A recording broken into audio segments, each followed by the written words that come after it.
My name is Kenneth Olivo. I am on the board of directors of the James B. Cavanaugh Columbian Club.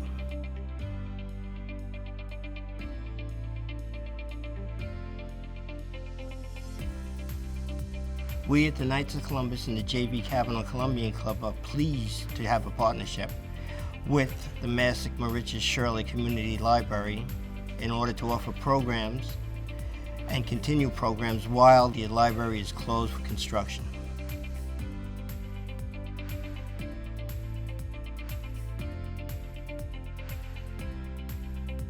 As a 50-year resident of this community, I have seen the library grow from 2 portables in front of the William Floyd High School to its current location in the 45,000 square foot building that we currently reside in, to the addition of 2 new annexes in Massac Beach and Moriches.